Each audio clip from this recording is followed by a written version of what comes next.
Mga ka-Republic, lalo pang magiging mainit ang mga bakbakan ngayong quarterfinals with Ginebra and Meralco na muling magtatapat sa playoffs. At ang banggaan ng dalawang mainit na independent teams na Converge at Rain or Shine. Malapit na magkaibigan at may malalim na pinagsamahan sina ROH coach Yeng Guiao at Future Fiber Xers coach Delta Pineda. Ngunit sinabi ni CYG, isasantabi muna ang pagkakaibigan at mangingibabaw ang kapakanan ng kanya-kanyang team. Tila may warning naman sa Ginebra ang pahayag ng Meralco coach. Ginusto raw talaga nilang makatapat sa quarterfinals ang Gin Kings. Pag-uusapan po natin yan, pero bago ang lahat ay maglalambing po ako sa inyo na isubscribe ninyo itong ating channel at kung di masyadong makakaabala ay i-like at paki-share na rin ninyo. Malaking bagay po yan sa aming mga vlogger. Maraming salamat. Mga ka-Republic, may mahabang history ng rivalry ang Barangay Ginebra at Meralco. Ang unang malalaking kabiguan ng Bolt sa PBA ay ipinalasap sa kanila ng mga mag-aala. Alam naman nating lahat, 4 na beses munang nagharap sa finals ang dalawang kupunan at laging bigo ang Meralco. Ngunit nakabawi ang Bolts noong Season 48 Philippine Cup nang talunin naman nila ang Ginebra sa best of 7 semifinals. Umabot sa decider Game 7 ang series at sa huli, nangibabaw ang Meralco. At nagtuloy-tuloy sila upang ibulsa ang kanilang kauna-unahang PBA crown kalaban ang SMB. Pero sa nakaraang Governor's Cup, na-sweep naman ang Gin Kings ang Bolt sa best of 5 quarterfinals na nasundan ng isa pang talo nang magharap sila sa elimination noong January 29. Sa season na ito, bali na 4 sunod na ng Ginebra ang Meralco. Ngunit dapat din nating banggitin, hindi naglaro ang Meralco Import nang huli silang magharap, na tinapatan ni Coach Tim Cone nang iuupo na rin niya si Justin Brownlee sa second half. Komento ng mga haters na KSP, hindi raw naglaro si Akel Michel ay nahirapan pa rin daw ang Gin King sa Bolts kasi 4 na puntos lang daw ang naging lamang, 91-87. Sinadyang di banggitin ng mga Ginebra haters na ang second and third stringers ang ginamit ni Tim Cone para patiklupin ang Bolts. Nasa bench ang Meralco Import, nanood lang at personal ding nag-scout kung paano niya haharapin ang kanyang counterpart sa Ginebra. Meron daw sana silang malaking chance kung naglaro ang kanilang import, sabi ni Luigi Trillo sa isang interview. Ngunit hindi raw iyon excuse sa dalawang sunod nilang pagkatalo sa kanilang last 2 game assignments.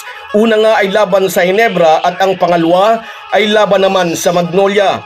Ngunit sa personal po nating opinyon, hinayaan ng Meralco coaching staff na umupo lang sa bench si Akel Michel bilang preparasyon na rin sa kanilang quarterfinals matchup laban sa Gin Kings. Kung nasa delikadong sitwasyon ang kanilang posisyon sa team standings, tiyak na paglalaro nila ang kanilang import. Pero dahil nga ligtas na sila sa number 5, hinayaan nila itong makaipon pa ng lakas bilang paghahanda sa matchup nito kay Justin Brownlee. Una na nating sinabi sa ating previous content, maaaring mag-relax na rin ang Meralco laban sa Magnolia dahil wala na ring mababago sa kanilang posisyon sa team standings, manalo man o matalo. At pangalawa, kapag natalo sila sa Magnolia, automatikong makukuha ng Talk and Text ang number 2 position na may kasamang twice to beat bonus. Kung mananalo naman ang Meralco, magkakaroon ng chance sa number 2 ang Converge. Sister teams ang TNT at Bolts under sa MVP umbrella. At resulta nga ng pagkatalo ng Meralco laban sa Magnolia, sinadya man o hindi, maagang nahawakan ng TNT ang twice to beat bonus. Naging irrelevant na rin ang resulta ng laban naman ng Tropang Giga kontra sa Rain or Shine. Kung kaya nasungkit naman ng ROS ang number 6 position, good enough para mapalaban sila sa best of 3 kontra sa Converge. Iyon daw ang kanilang best game so far this conference, ang pinaka-importanting panalo ng kanyang team na sabi ni Coach Yeng Guiao. Kumonekta ang mga tres ni na Anton Asistio at Shanti Santillan upang maibulsa ng Elasto Painters ang panalong nagpatibay sa kanilang posisyon sa number 6. At least daw nakaiwas sila sa number 7 na may twice to win disadvantage. Sa number 6 position ay pantay ang chance nila dahil best of 3 ang bakbakan dito. Kaya lang dugtong din ni CYG para din daw silang natapat sa number 1 and number 2. Malakas na kandidato rin daw sa top 2 position ang Converge kung nasamahan lang ng swerte. At sinamahan nga ng swerte ang Talk and Text dahil natulungan ang mga ito ng pagkatalo ng Meralco sa kamay naman ng Magnolia. Hindi natin dinidiscredit ang panalo ng Hot Shots laban sa Bolt sa huling sagupaan ng dalawang team, ngunit sa umpisa pa lang ay naroon na ang intensyon ng Meralco na ibigay sa Hot Shots ang panalo. Una, dahil no-bearing game na nga iyon para sa Bolts, at pangalawa, ang pagkatalo nila ay makakatulong naman sa Talk and Text. Blood is always thicker than water, sabi nga. Anyway, sa playoff matchup ng Rain or Shine at Converge, isasantabi raw muna ni Coach Yang Yao ang pagiging malapit niyang personal sa mga opisyal ng Telco Team franchise. Nagsilbing Vice Governor ng Pampanga si CYG noong si Lelia Pineda pa ang gobernador ng mga Kabalin. Anak ni Lilia Pineda si Delta Pineda, current governor of the province at team manager ngayon ng Fiber Xers. At bayaw ni Governor Delta si Archin Cayabyab na incidentally ay inaanak sa kasal ni CYG. Si Archin Cayabyab ang team governor ng Converge. Ang lahat ng ito ay isasantabi raw muna ni Coach Yang Yao kapag nagharap na sila sa best of 3, ang Rain or Shine at ang Fiber Xers. Mamaya naman, balyahan para sa last spot sa playoff sa pagitan ng Magnolia at NLEX. So guys, yan lang muna. Hanggang sa muli. Kung wala po kayong mga viewers namin ay walang magtatagumpay na vlogger. Kaya salamat po sa inyong panunood. Shout out sa iyo, Teresa Fuentes, mula dyan sa San Jose, California.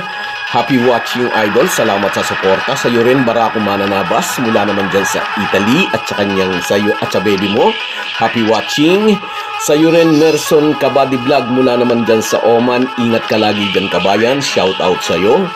Sa iyo rin, Chef Ron TV. Sana mabigyan. Lagi naman. Sa iyo rin, shout out, Papa Kiko. Salamat sa suporta, idol. Lagi kang ngariyan. At sa iyo rin, shout out, Ninita 42. Taga Batangas ito. Nagkaroon ako ng teacher na 42. At sa iyo rin, Abraham Portillo. Shout out sa iyo, idol. Salamat sa suporta, sa lagi mong panonood. At sa iyo rin, Edwin Felizardo. Shout out sa iyo, idol. At dito rin sa isa pang kabayan, kay Enrico de Guzman, mula naman dyan sa Belgium. Maraming salamat sa inyong lahat. Kahit gaano po tayo kabisi, ay huwag po nating kalimutan ang ating buhay espiritual. Lagi po tayong magpasalamat sa bawat araw na dagdag sa ating buhay. Malaki po ang maitutulong ng pananalangin araw-araw. Isang paalala po mula sa inyong Halo Halo Sports Republic.